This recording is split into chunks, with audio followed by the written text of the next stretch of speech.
एक बूढ़ी मैया रहा करती थी किसी गांव में। उसका एक पुत्र और एक पुत्री थी। पुत्री की शादी हो गई। भाई दूज का समय आया तो बेटे ने माँ से कहा, माँ मैं बहन के घर जाना चाहता हूँ और वहाँ जाकर अपनी बहन से टीका लगवाऊंगा। माँ ने आज्ञा दे दी और भाई वहाँ से चल दिया। जब वह जा रहा था अपनी बहन से मिलने के लिए तो रास्ते में नदी पड़ी। नदी कहती है, मैं तुझे डुबोऊंगी। भाई हाथ जोड़कर कहता है, माँ मुझे आप डुबो देना, परंतु मुझे एक बार अपनी बहन से मिलकर टीका लगवा लेने दे, आज भाई दूज है। नदी ने कहा ठीक है। वह आगे बढ़ा तो आगे एक सर्प मिला। सर्प कहता है, मैं तुझे डसूंगा। भाई ने यहाँ भी वही बात की। सांप ने कहा ठीक है। वह आगे बढ़ा कि एक शेर मिला। वह शेर कहता है कि मैं तुझे खाऊंगा। भाई कहता है कि मैं अपनी बहन से टीका लगवा लूं, उसके बाद जब लौट के आऊँगा तो तू मुझको खा लेना। शेर ने कहा ठीक है। इस प्रकार कहकर वह अपनी बहन के घर पहुंचा और बाहर दरवाजे से आवाज़ लगाई, बहन दरवाज़ा खोल, दरवाज़ा खोल।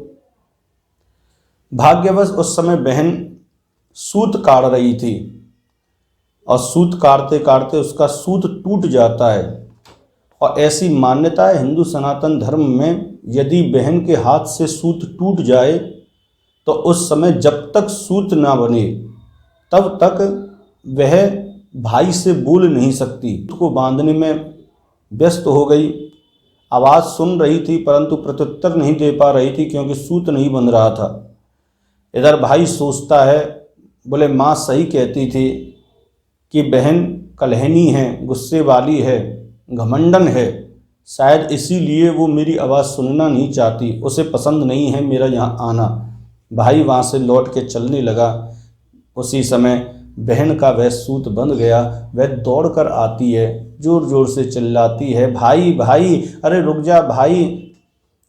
जब भाई ने सुना, भाई लौट कर आया और बहन से कहा कि मैंने इतनी आवाज़ लगाई, आपने नहीं सुनी। बहन ने पूरी व्यथा सुना दी। भाई समझ गया, बहुत भोली भाली है। भाई कहता है, बहन मुझे बड़ी ज़ोर से भूख लग रही है।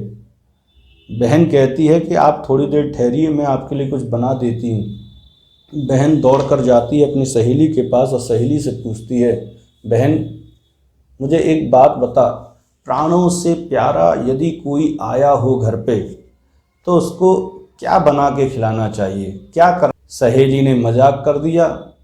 मजाक में कह दिया, एक काम कर, तेल का तो लगा चौका, देसी घी में चावल पका।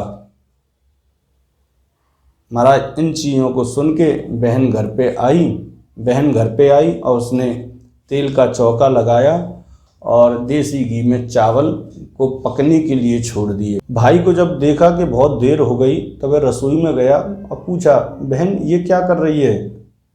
बोले, भाई मैं आपके लिए चावल पका रही हूँ, परंतु इतना समय हो गया ये चावल पकते ही नहीं और ये फर्श आंगन सूखता ही नहीं। भाई ने पूछा कि भाई ये किया क्या। बोले, मैं पड़ोसन के पास गई थी और पड़ोसन से कहा, बहन प्राणों से प्यारा यदि कोई घर पे आया हो तो उसका स्वागत कैसे करना चाहिए, क्या खिलाना चाहिए। तो उसने बताया कि तेल का चौका लगा और देसी घी में चावल पका। तो मैंने तेल का चौका लगा दिया, ये सूखता नहीं है, और चावल पकने को छोड़ दिए, वो पकते नहीं हैं। भाई समझ गया मेरी बहन बड़ी भूरी है। आज समझाया, पानी का चौका लगा और पानी में ही चावल पका, फिर देख ये दोनों काम तेरे हो जाएंगे। आज भाई की बात मानी और पानी का चौका लगाया, पानी में चावल पकाए और बड़ी प्रसन्नता से अपने भाई को बिठाकर आज उसके साथ में स्वयं ने भोजन किया और भाई को कराया है। कुछ दिन तक भाई वहाँ पर रखा। बहन ने खूब स्वागत किया, सत्कार किया। जब भाई जाने लगा तो बहन ने अपने निज हाथों से गेहूं को पीस कर और उसके लड्डू बनाकर देसी घी के तैयार कर दिए। कुछ लड्डू अपने बच्चों के लिए रख लिए और बाकी सारे लड्डू अपने भाई को बांध कर दे दिए कि रास्ते में भूख लगेगी तो तू खाते हुए जाना और घर पे अपने बच्चों को भी खिलाना। बोले ठीक है। वह लड्डू लेकर चल दिया। यहाँ बहन प्रातःकाल उठी, बच्चे आए, बच्चों ने कहा भूख लगी है, तो वह दौड़कर वही लड्डू लेकर आई, लेकिन देखकर चौंक गई। लड्डू नीले पड़ रहे थे, उनका स्वरूप बदल गया था। नीले लड्डुओं को देखकर बहन ने सोचा, बोले ये लड्डू नीले कैसे हो गए। वह दौड़कर चक्की की तरफ गई तो चक्की में एक सर्प पिसा हुआ पड़ा हुआ था। ओहो, वह समझ गई।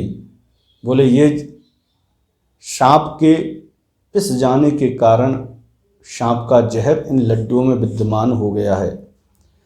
वह भूल गई थी अपने भाई को, परंतु अचानक जब याद आया तो सबसे पहले तो जो बचे हुए लड्डू थे उनको बाहर फेंक दिया और दौड़कर अपने भाई की रक्षा करने के लिए दौड़ पड़ी।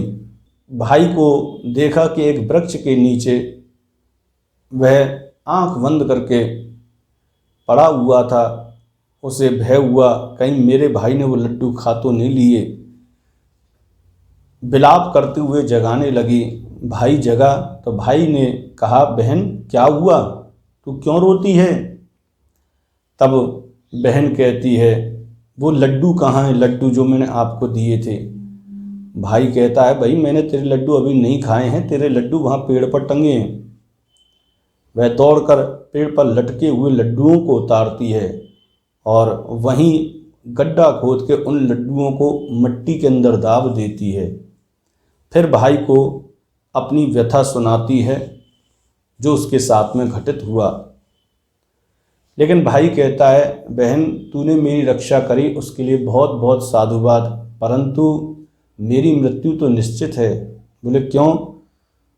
बोले बीच मार्ग में जब मैं तुझसे मिलने के लिए आ रहा था तो नदी मुझे डुबाना चाहती थी, सर्प मुझे डसना चाहता था और एक शेर मुझे खाना चाहता है। अब मैं लौट के जाऊंगा तो तीनों में से कोई ना कोई मेरा भक्षण कर ही लेगा। बहन ने कहा तू रुक, मैं तेरे साथ में चलूँगी। वह दौड़कर घर जाती है, एक बढ़िया सुंदर चुनरी लेकर आती है, दूध का कटोरा लेके आती है और थोड़ा मांस का टुकड़ा लेके आती है। इन तीनों वस्तुओं को लेके वह कहती है कि तू इसको संभाल, मुझे बड़ी ज़ोर से प्यास लगी है, मैं पानी पी के आती हूँ। वह पानी पीने के लिए नदी के किनारे पहुँची तो एक बूढ़ी माई वहाँ पर बूढ़ी माई वहाँ पर बैठी हुई थी। बूढ़ी माई से पूछा मैया इस घने जंगल में तू यहाँ पर क्या कर रही है। तो बूढ़ी माई कहती है बोले मैं मृत्यु देवी हूँ। बोले मृत्यु देवी, बोले यहाँ क्या कर रही है। बोले मैं एक बहन के भाई का इंतज़ार कर रही हूँ, मैं उसे लेने के लिए आई हूँ। बोले उसने ऐसा क्या अपराध कर दिया। बोले उसने तो अपराध नहीं किया, परंतु उसकी बहन ने अपराध किया है। उसने जो है वह अपने भाई से इतना प्रेम करती थी कि प्रेम में अंधी होकर उसने एक सर्प की हत्या कर दी है। समझ गई ये तो मेरे भाई की बात हो रही है। हाथ जोड़कर प्रार्थना करें कि माई क्या वह बहन अपने भाई को नहीं बचा सकती, क्या कोई ऐसा उपाय नहीं है।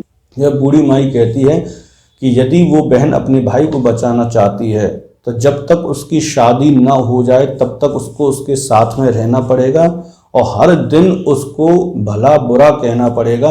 उसके ऊपर आई हुई विपदा को केवल उसकी बहन ही उस विपदा से उसको बचा सकती है। बहन ने मन में संकल्प लिया मैं अपने भाई की रक्षा करूंगी। ऐसा कहकर ऐसा विचार करके बहन वहाँ से चल दी और दूसरे रास्ते से अपने भाई को ले जाने लगी। मार्ग में शेर मिला तो शेर के सामने मांस का टुकड़ा पटक दिया और कहा मेरे भाई को छोड़ दो। शेर ने छोड़ दिया। सर्प मिला, सर्प के आगे दूध दे दिया, हाथ जोड़कर कहा मेरे भाई को छोड़ दो। सर्प ने छोड़ दिया। नदी आई तो नदी को चुनरी उड़ा दे, हाथ जोड़कर कहा मेरे भाई को छोड़ दो। नदी ने छोड़ दिया। वह घर पहुंची है और जैसे ही घर में पहुंची है तुरंत जो है अपने भाई को महाराज गालियां देने लगी, भला बुरा कहने लगी। माँ ने कहा बेटा मैंने तो तेरे से पहले ही कहा था कि ये कलहन है, ये गुस्से वाली है और ले, और तू इसको घर तक ले आया। भाई कहता है, मैया अभी तक तो ऐसी कोई दिक्कत नहीं थी, परंतु अब नहीं, पता नहीं ये क्यों मुझे गाली दे रही है, क्यों भला बुरा कह रही है। भाई ने बहन से कहा कि आप मुझे ऐसा क्यों बोलती हो। तुरंत जो है पुनः गाली देने लग गई, तू तो ऐसा है, तू तो ऐसा है, गलत गलत व्यवहार करने लगी, भला बुरा कहने लगी। तो आज भाई के लिए रिश्ता आया, और रिश्ता आया तो बहन अंदर ही अंदर प्रसन्न हो गई। और यहाँ पर जो है रिश्ता तय हो रहा था, तो बहन भला बुरा कह रही थी अपने भाई को। जब सगाई हुई तो सगाई में जो टीका होता है, उस टीके के समय बहन कहती है, बोले इसका टीका क्यों करते हो, पहले मेरा टीका करो। लड़की वालों ने कहा कि कोई बात नहीं है, बहन कह रही है तो उसका भी टीका कर दो, भाई के बगल में बैठा दो। भाई के बगल में बैठाकर आज भाई के टीका हुआ तो क्या देखती है कि पीछे अग्नि जल गई। और उस अग्नि को देखकर बहन तो पहले से तैयार थी कि इसके ऊपर घात लगने वाली है, क्योंकि बूढ़ी माई ने बता दिया था, तो वह सावधान थी। तो उसने अपने निज हाथों से उस आग को बुझा दिया। यहाँ भाई की रक्षा करी, टीका करवाया। उसके उपरांत निकासी का भाई का विवाह हुआ, और इसके उपरांत फेरों का समय आया। तो फेरों के समय बहन कहती है, अरे इसको क्या फेरों में बिठाओगे, मुझे फेरों में बिठाओ। सब लोगों ने मत किया, बोले भैया इसको भी बैठा दो संग में, कोई बात नहीं है। उसके आसपास इर्द गिर्द रही, और जो भी विपदा आई भाई के ऊपर, उसने उस विपदा को दूर किया। निकासी का समय आया तो बहन अड़ गई, अरे इसको क्या निकासी करवाओ, पहले मेरी निकासी करवाओ, और इसको इस दरवाजे से नहीं उस दरवाजे से लेके जाओ, आगे वाले दरवाजे से तो मैं जाऊंगी। सभी को भाई दूज की बहुत बहुत हार्दिक शुभकामनाएं हैं। जय श्री राधे, जय श्री श्याम। यही इस कहानी का मूल उद्देश्य है। पीछे वाले दरवाजे से अपने भाई को विदा किया तो क्या देखते हैं कि वह दरवाज़ा जो आगे वाला था, जिससे गुजरने वाला था भाई, वो दरवाज़ा अचानक टूटकर गिर पड़ता है। सब लोग विचार करते हैं कुछ भी हो, बहन भले ही गालियां दे रही हो, भला बुरा कह रही हो, परंतु जब जब इसके ऊपर विपदा आई है तब तब बहन ने बचाने का प्रयास किया है। रात जगाई का जब समय आया तो रात जगाई में भी बहन अड़ गई, भला बुरा कहने लगे, इसकी रात जगाई क्या करोगे, मैं इसके साथ में रहूंगी। सबों ने विचार किया, बोले एक काम करो, रात जगाई के वक्त एक पर्दा लगा दो और इसको भी उसी कमरे में रहने दो। एक पर्दा लगा दिया और वह अपने भाई और भाभी के पास ही पर्दा लगाकर रात जगाई कर रही थी। उसी समय एक सर्प आया। सर्प भाई को डसने वाला था कि उसने निज हाथों से सर्प को पकड़ के बाहर फेंक दिया। इस प्रकार जब उसका विवाह पूर्ण रूपेण संपन्न हो गया तो विदाई का समय आया, मेहमानों के प्रस्थान का समय आया। बहन कहती है, अरे अरे ये आपने क्या कर दिया, जल्दी बुलाओ, सब मेहमानों को बुलाओ, मैं सबको बुलाओ। पुनः सब मेहमानों को बुलाया गया और फिर बहन ने उसके साथ जो बीती थी, उस बूढ़ी माई ने, मृत्यु देवी ने जो कहा था, 7 घात 7 बार वार होगा तेरे भाई पर, और तेरे भाई की जब तक शादी ना हो जाए, मेहमान विदाई तक तुझे उसकी रक्षा करनी पड़ेगी। आज मैंने उसकी रक्षा करी है माँ, और अब मुझे पहले विदा करो, फिर उसके बाद में मेहमानों को और भाइयों को विदा करना। इस प्रकार माँ की आंखों से अश्रुधारा बह चली। खुशी से, श्रद्धा से अपनी बहन को विदा किया है, घर तक भाई छोड़कर आया है। इस प्रकार बहन हमेशा भाई के ऊपर रक्षा कवच बनकर रहती है।